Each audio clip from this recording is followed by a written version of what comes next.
नमस्कार दोस्तों, जय श्री श्याम। आप सभी का मेरे YouTube channel the divine story पर आपका स्वागत है। नमस्कार दोस्तों, जय संतोषी माता की। शुक्रवार के दिन मां संतोषी का व्रत और पूजन किया जाता है। इस दिन पूजा के दौरान माता की आरती, पूजन तथा अंत में माता की कथा सुनी जाती है। तो चलिए दोस्तों, मां संतोषी माता की व्रत कथा सुनते हैं। संतोषी माता की व्रत कथा। एक बुढ़िया थी, उसके 7 बेटे थे। 6 कमाने वाले थे जबकि एक बेटा निकम्मा था। बुढ़िया 6 बेटों के लिए खाना बनाती और उन्हें भोजन कराती और फिर बाद में जो कुछ जूठन बचती वह 7वें बेटे को दे देती। एक दिन 7वां बेटा अपनी पत्नी से बोला, देखो मेरी माँ मुझको कितना प्रेम करती है। पत्नी बोली, क्यों नहीं, सबका जूठा जो तुमको खिलाती है। वह बोला, ऐसा नहीं हो सकता है। मैं जब तक अपनी आंखों से न देख लूं, इस बात को नहीं मान सकता। पत्नी हंसकर बोली, जब सच्चाई देख लोगे तब तो मानोगे। कुछ दिन बाद त्योहार आया। घर में 7 प्रकार के भोजन और चूरमे के लड्डू बनाए गए। 7वां बेटा सच्चाई का पता लगाने के लिए सिर दुखने का बहाना बनाकर पतला वस्त्र सिर पर ओढ़कर रसोई घर में सो गया। वह कपड़े में से सबको देखता रहा। उसके 6 भाई भोजन करने आए। उसने देखा, माँ ने उनके लिए सुंदर आसन बिछाकर विभिन्न प्रकार के व्यंजन परोसे और आग्रह करके उन्हें पेट भर भोजन कराया है। वह 7वां बेटा सब कुछ देखता रहा। जब 6 भाई भोजन करके उठ गए, तब माँ ने उनकी जूठी थालियों में से लड्डुओं के टुकड़े उठाकर एक लड्डू बनाया। जूठन साफ करके उस 7वें बेटे को माँ ने पुकारा, बेटा, तेरे 6 भाई भोजन कर गए, अब सिर्फ तू ही बाकी है, तू खाना कब खाएगा। वह कहने लगा, माँ मुझे भोजन नहीं करना, मैं अब परदेश जा रहा हूँ। माँ ने कहा, कल जाता, आज ही चला जा। वह बोला, हाँ आज ही जा रहा हूँ। ये कहकर वह घर से निकल गया। 7वें बेटे का परदेश को जाना। जब वह घर से निकला तो उसे चलते समय पत्नी की याद आ गई। वह गौशाला में कंडे यानी थैपड़ी थाप रही थी। वहां जाकर अपनी पत्नी से बोला, हम जावे परदेश आवेंगे कुछ काल, तुम रहियो संतोष से धर्म आपनो पाल।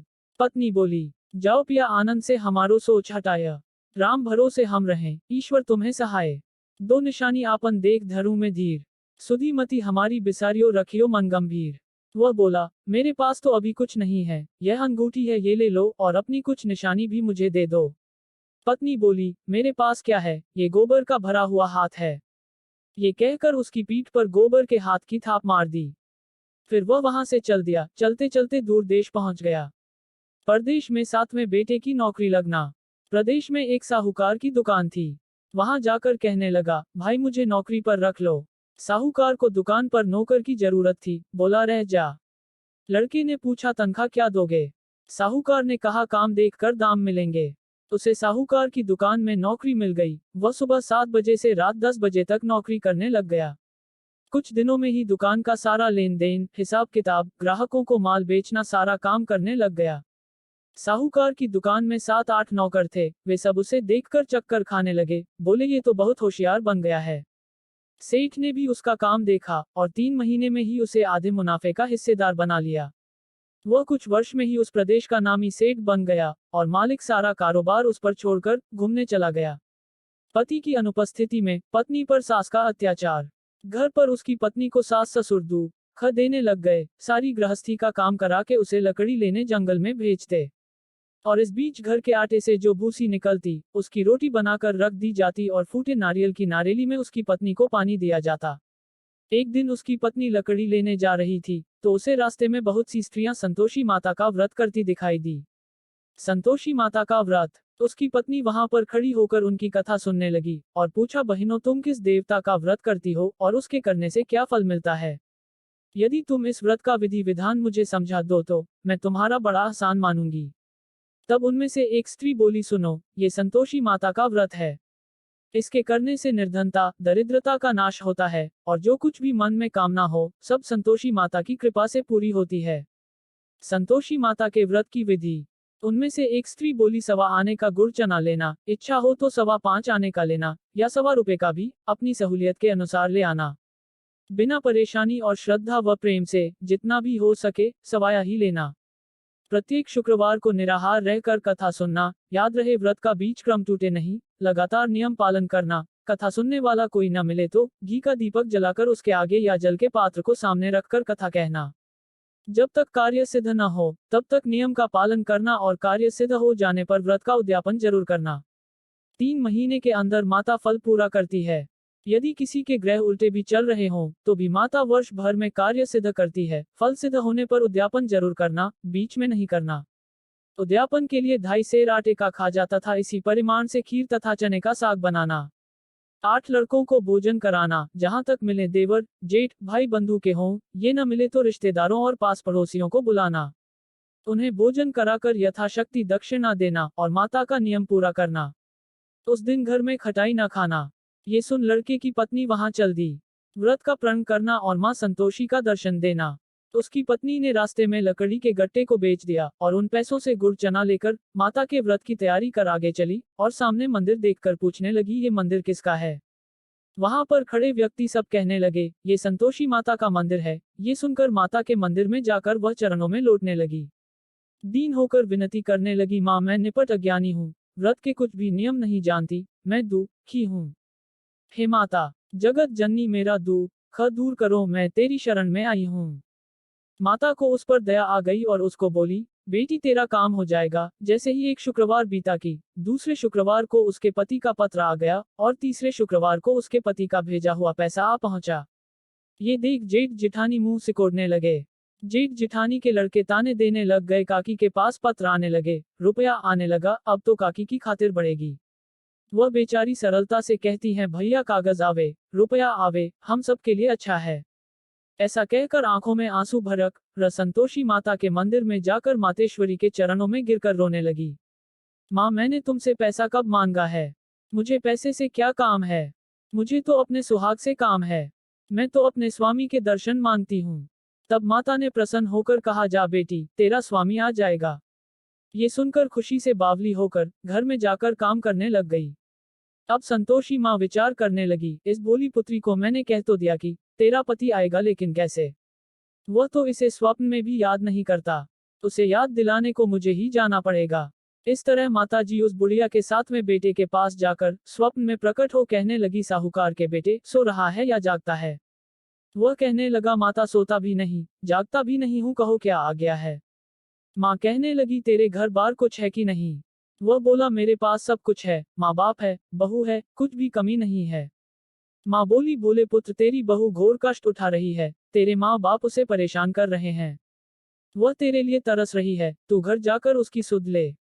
वह बोला, हाँ माता जी, ये तो मालूम है, परंतु जाऊं कैसे? परदेश की बात है, लेन देन का कोई हिसाब नहीं, जाने के लिए कोई रास्ता नहीं, कैसे चला जाऊं? माँ कहने लगी, मेरी बात मान, सुबह नहा धोकर संतोषी माता का नाम ले, घी का दीपक जलाकर दंडवत कर और दुकान पर जा बैठ। देखते ही देखते तेरा सारा लेन देन चुक जाएगा, रुका हुआ माल बिक जाएगा, शाम होते होते धन का भारी ढेर लग जाएगा। वह माता की बात मानकर सुबह नहा धोकर संतोषी माता को दंडवत घी का दीपक जलाकर दुकान पर जा बैठा। थोड़ी ही देर में देने वाले रुपया देने लगे, लेने वाले हिसाब लेने लगे। कोठे में भरे सामान के खरीददार नकद दाम देकर सौदा करने लगे। शाम तक धन का भारी ढेर लग गया।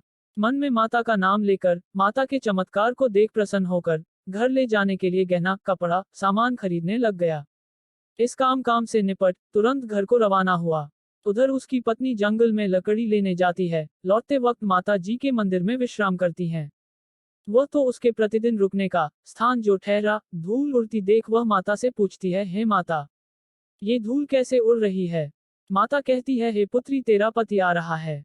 अब तू ऐसा कर, लकड़ियों के 3 बोझ बना ले, एक नदी के किनारे रख और दूसरा मेरे मंदिर पर, व तीसरा अपने सिर पर।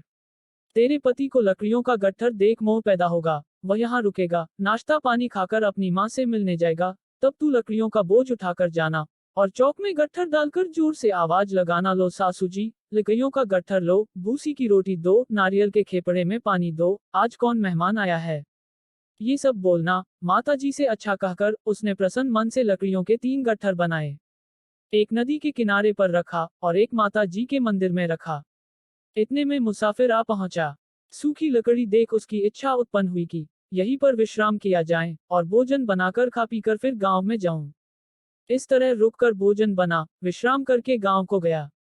सबसे प्रेम से मिला। उसी समय सिर पर लकड़ी का गट्ठर लिए वह उतावली सी आती है। लकड़ियों का भारी बोझ आंगन में डालकर जोर से 3 आवाज देती है, लो सासू जी, लकड़ियों का गट्ठर लो, भूसी की रोटी दो, आज कौन मेहमान आया है। ये सुनकर उसकी सास बाहर आकर अपने दिए हुए कष्टों को बुलाने हेतु कहती है, बहू ऐसा क्यों कहती है? तेरा सुहाग ही तो आया है। आ बैठ, मीठा भात खा, भोजन कर, कपड़े गहने पहन। उसकी आवाज सुन उसका पति बाहर आता है। अपनी दी हुई अंगूठी को देख व्याकुल हो जाता है। माँ से पूछता है, माँ ये कौन है? माँ बोली, बेटा ये तेरी पत्नी है। जब से तू गया है तब से सारे गांव में भटकती फिरती है। घर का कामकाज कुछ करती नहीं, चार पहर आकर खा जाती है। वह बोला, ठीक है माँ, मैंने इसे भी देखा है और तुम्हें भी, अब दूसरे घर की ताली दो, मैं उसमें रहूंगा। माँ बोली, ठीक है, जैसी तेरी मर्जी। तब वह दूसरे मकान की तीसरी मंजिल का कमरा खोल उसमें सारा सामान जमाया। एक दिन में वह कमरा राजा के महल जैसा ठाट बाट बन गया। अब क्या था, पति पत्नी सुख से रहने लगे। इतने में शुक्रवार आ गया। शुक्रवार व्रत के उद्यापन में हुई भूल किया खटाई का इस्तेमाल। उसने अपने पति से कहा, मुझे संतोषी माता के व्रत का उद्यापन करना है। पति बोला, खुशी से कर लो। वह उद्यापन की तैयारी करने लग गई। जिठानी के लड़कों को भोजन के लिए कहने गई। उन्होंने मंजूर तो कर लिया, परंतु पीछे से जिठानी ने अपने बच्चों को सिखा दिया, देखो भोजन के समय खटाई मांगना, जिससे उसका उद्यापन पूरा न हो। लड़के खाना खाने आए, खाना पेट भरकर खाया, परंतु बाद में खाना खाते ही कहने लगे, हमें खटाई दो, खीर खाना हमको नहीं भाता, इसे देखकर अरुचि होती है।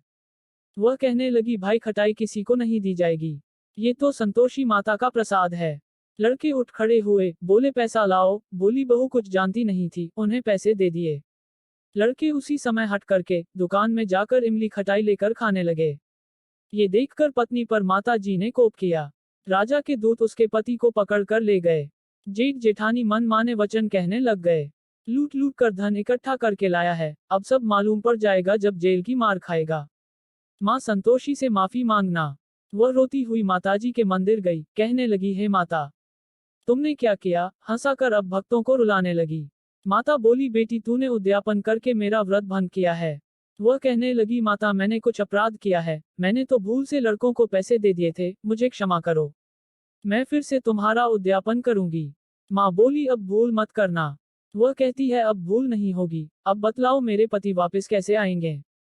माँ बोली, जा पुत्री, तेरा पति तुझे रास्ते में आता मिलेगा। वह घर को चल पति है, रास्ते में ही पति आता मिल जाता है।